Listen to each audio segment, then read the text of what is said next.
Throughout history, the name Judas Iscariot has been synonymous with betrayal, treachery, and moral failure. For 2 millennia, he has been condemned as the disciple who sold the Messiah for 30 pieces of silver, his name forever etched in infamy. But what if this perspective represents only a surface-level understanding, a veil that obscures a deeper spiritual truth? The conventional narrative we've inherited portrays Judas as the villain of the Passion story. Yet when we look beyond traditional interpretations, we begin to see the possibility that Judas may have played a crucial, predestined role in a divine plan of cosmic significance. This is not to excuse his actions, but rather to understand them within a broader spiritual context that transcends simplistic notions of good and evil. From a higher spiritual perspective, Judas can be seen not merely as a betrayer, but as a catalyst, a necessary agent in the fulfillment of Christ's mission on earth. The kiss of betrayal that led to Jesus' arrest may have been part of an agreement made between souls before incarnation, a sacred contract that both Jesus and Judas entered into willingly from the spiritual realm. Consider for a moment, without Judas's actions, would the crucifixion, and therefore the resurrection, have occurred as prophesied? If Jesus came to earth specifically to experience death and resurrection as the ultimate demonstration of divine love's triumph over death, then someone had to play the role that would set these events in motion. In the Gnostic Gospel of Judas, discovered in the 1970s and dated to approximately 280 AD, we find a radically different portrayal of Judas. In this text, Jesus speaks privately with Judas, telling him, "You will exceed all of them, for you will sacrifice the man that clothes me." This suggests that Jesus entrusted Judas with a special mission, to help him shed his physical body so his spirit could fulfill its divine purpose.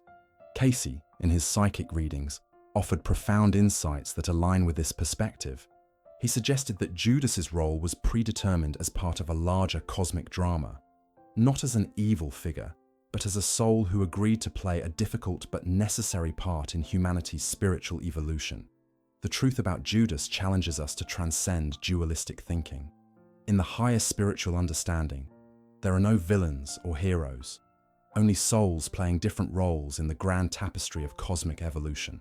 Each role, no matter how seemingly dark or light, contributes to the whole and offers opportunities for growth, both for the individual soul and for collective consciousness. When we shift our perception to this elevated view, we begin to see Judas not as separate from Jesus, but as an integral part of Jesus' mission. The two were not opposites, but complementary forces working in divine harmony. Without darkness, how can light reveal itself? Without apparent betrayal, how could the ultimate forgiveness be demonstrated? This perspective invites us to examine our own judgments and the ways we categorize people as good or evil. It challenges us to consider that those we perceive as adversaries in our lives may actually be serving a higher purpose in our soul's evolution. Just as Judas served Jesus' mission, those who challenge us most deeply may be our greatest spiritual teachers. The story of Judas reminds us that we must be cautious about judging others based on limited understanding. What appears as betrayal from one perspective may be revealed as sacred service from another. This doesn't mean we should condone harmful actions, but rather that we should seek to understand the deeper soul contracts that may be at play beneath the surface of human interactions. Is it possible that Judas sacrificed not only Jesus, but also his own reputation throughout history? Did he knowingly accept a role that would make him reviled for centuries, understanding that this too was part of his soul's journey and contribution? These are profound questions that invite us to reconsider everything we thought we knew about this biblical figure.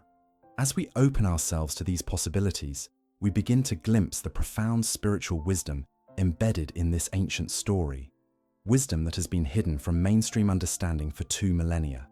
The story of Judas invites us to move beyond simplistic moral judgments into a more nuanced, compassionate, and ultimately more spiritual understanding of the complex dynamics at play in human relationships and in our own soul's journey. The hidden mission of Judas represents one of the most misunderstood aspects of the Christian narrative. When we examine this relationship through a spiritual lens, rather than a merely historical one, we discover that Judas may have fulfilled not a role of darkness, but one of profound spiritual necessity and even love. Consider that in many spiritual traditions, the most difficult roles are often taken on by the most advanced souls. In this light, Judas may have been among Jesus' most devoted followers, one who agreed to take on the most challenging role imaginable. His task was not to betray in the conventional sense, but to facilitate the transition that would allow Jesus to complete his earthly mission through crucifixion and resurrection. This perspective is supported by Jesus' own words at the Last Supper when he told Judas, "What you are about to do, do quickly." This statement suggests foreknowledge and even acceptance of what was to come. It indicates not surprise or anger, but an awareness that events were unfolding according to a predetermined plan. Jesus wasn't commanding Judas to betray him. He was acknowledging that the time had come for their pre-incarnational agreement to be fulfilled. The spiritual significance of this exchange becomes even more profound when we consider that Jesus likely chose his disciples not randomly, but with precise spiritual insight. Each disciple represented different aspects of human consciousness and played specific roles in the cosmic drama that was unfolding. Judas, in this understanding, wasn't the weakest link, but potentially one of the strongest, strong enough to bear the karma and misunderstanding that would follow his actions for millennia. What if Judas's actions were not motivated by greed or disillusionment, as commonly portrayed, but by a deep understanding of Jesus' true mission? What if he knew that without his actions, the crucifixion, and therefore the resurrection, could not occur as prophesied? In this framework, the 30 pieces of silver becomes not payment for betrayal, but a symbolic element in a cosmic drama, one that needed to unfold exactly as ancient prophecies had foretold.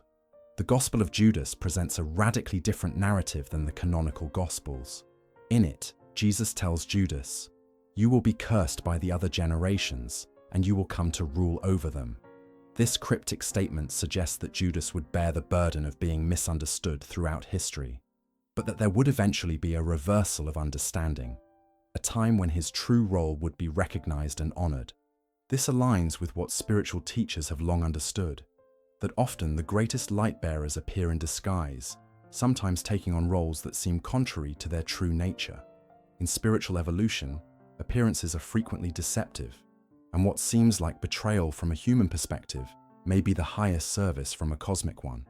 From this elevated viewpoint, we can see that Judas may have sacrificed not only his reputation, but potentially his own spiritual peace for a time, all in service to a higher plan. This interpretation doesn't excuse the human suffering caused by his actions, but places them within a broader spiritual context that transcends simple morality. The relationship between Jesus and Judas can be understood as a powerful teaching about the complex nature of spiritual missions and soul contracts. Just as certain actors must play the villain in a drama for the story to unfold, certain souls agree to take on challenging roles in the cosmic play of existence. These roles are not taken lightly, but are accepted out of profound love and commitment to the evolution of all. In some esoteric traditions, it's believed that the closest disciples often incarnate with their teacher across multiple lifetimes, taking on different roles each time to serve the teaching in various ways. From this perspective, the soul we know as Judas may have been deeply connected to Jesus across many incarnations, their relationship far transcending the events of one lifetime in Galilee.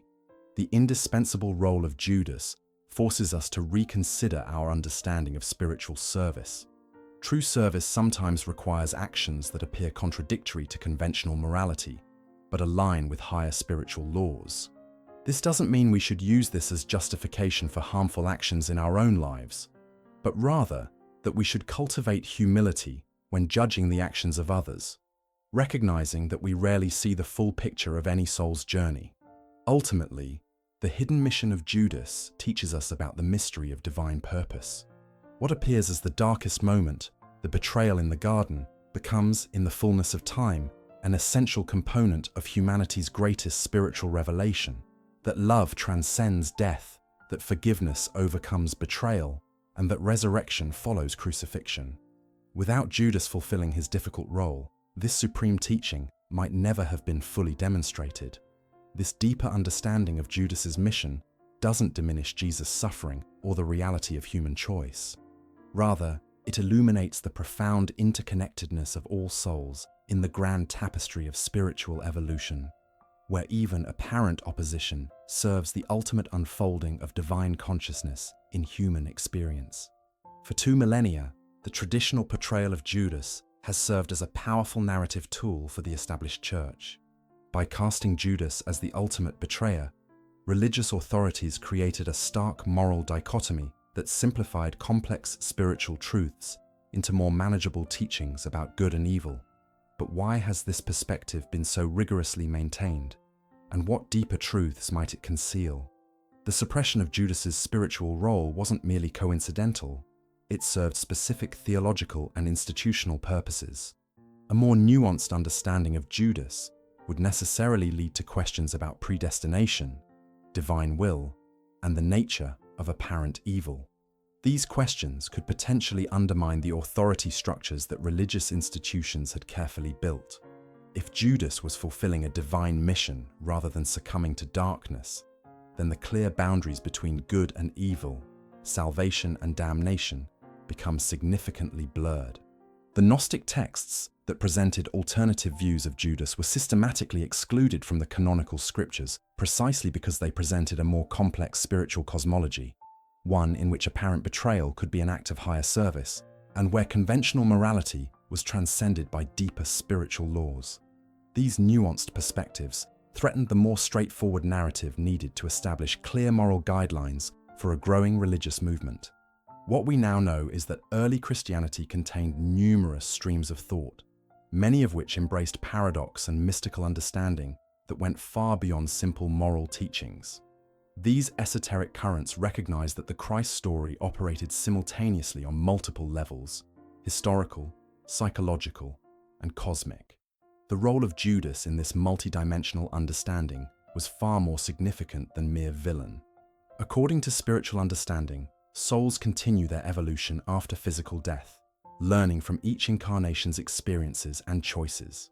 If we apply this principle to Judas, we must ask, what became of his soul after these momentous events?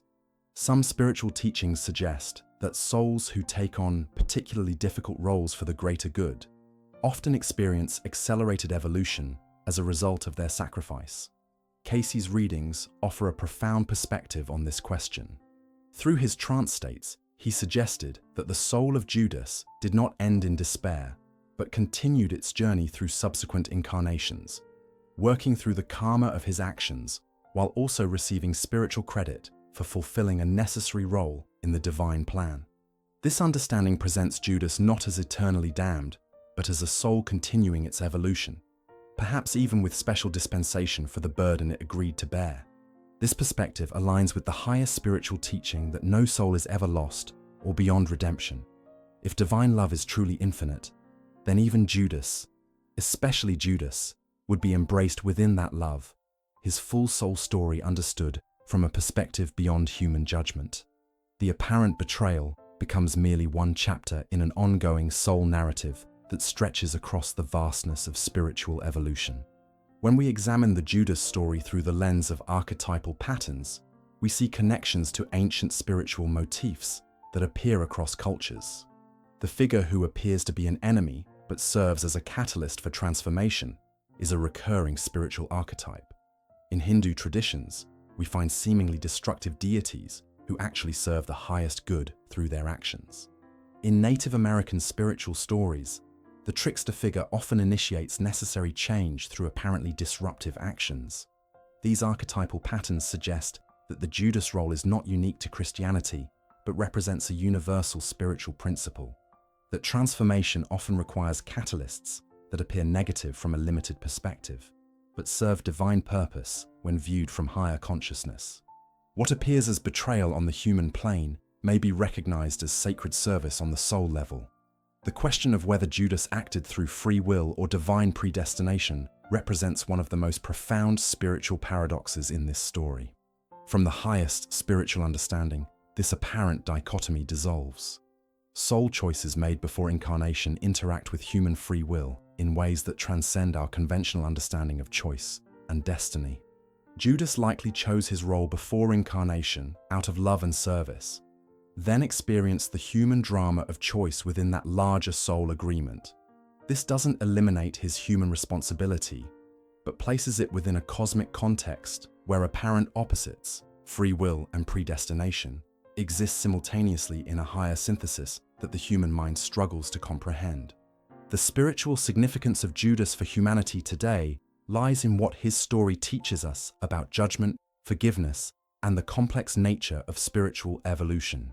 His story invites us to question our tendency to categorize people as entirely good or evil, to recognize that the most challenging relationships in our lives may be serving our highest evolution, and to understand that apparent betrayal sometimes precedes the greatest transformation.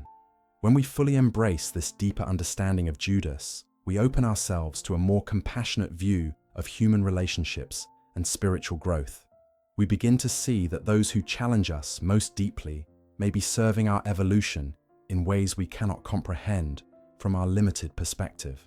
We recognize that judgment gives way to understanding when we view human actions through the lens of soul evolution rather than conventional morality. The role of Judas ultimately teaches us about the transformative power of forgiveness, not just Jesus forgiving those who crucified him, but the cosmic forgiveness that understands all roles in the divine drama as necessary and sacred. It invites us to transcend judgment and enter a state of compassion that recognizes the divine purpose working through even the most difficult human experiences. As we evolve in consciousness, both individually and collectively, we become capable of holding these more nuanced spiritual truths. The time has come to release Judas from 2,000 years of misunderstanding and to recognize his place in the sacred circle of souls who have served humanity's spiritual awakening, often at great personal cost. In doing so, we free ourselves from the limitations of dualistic thinking and open to the more profound spiritual truths that have been hidden in plain sight throughout the ages. Discover the shocking spiritual truth about Judas Iscariot that has been deliberately hidden for 2,000 years. This eye-opening exploration reveals Judas not as history's greatest traitor, but as a courageous soul who accepted an unimaginably difficult cosmic assignment. Drawing from ancient Gnostic texts and the profound insights of Cayce, we uncover how Judas's actions were actually part of a divine plan agreed upon before incarnation, a necessary catalyst for Jesus' ultimate mission of resurrection. Learn why religious authorities suppressed this knowledge, how Judas's soul continued its evolution after death, and what this hidden wisdom teaches us about judgment, forgiveness, and spiritual growth. This revolutionary perspective transforms our understanding of good and evil, predestination and free will, showing how apparent betrayal can sometimes be the highest form of spiritual service.